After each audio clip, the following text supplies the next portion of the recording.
Let it wash over you if you're like most people and math-phobic. Just flow with it and see where this is going. It's a 12, 13, 5 triangle.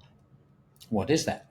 It's the only triangle that has the quality that its perimeter, as you add up all the sides, is identical to its area. Not even the famous 3, 4, 5 triangle has that quality. Remember the 3, 4, 5 triangle we all learned in school? 3 squared plus 4 squared equals 5 squared, right?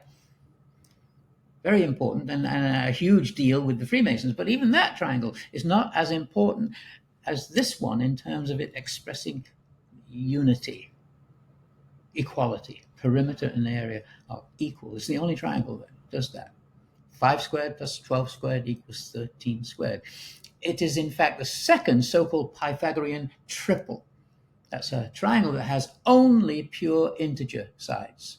Most triangles do not. They're 1.3 and 2.8 and whatever. It has only integers. So clearly, Timothy Matlack's mistakes have been precisely measured and nudged into place just to lead us to the Great Seal and thus to this particular triangle. So whoever designed this puzzle is apparently telling us this triangle is significant in some way. So much so that it was baked into the design of the Great Seal 6 years in advance of its eventual debut on June 20th, 1782. Obviously, it was more important to them to seem to spoil their most important document than to not get this information out to posterity. Imagine that.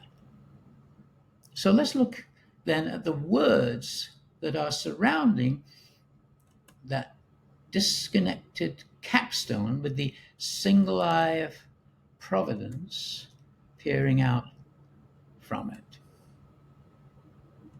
It says, annuit septis. Now, a simple Google search reveals that basically this Latin phrase translates as favors undertakings. There's no God or our in there, yet by repetition and conventional acceptance, we all have come to believe it means God favors our undertaking.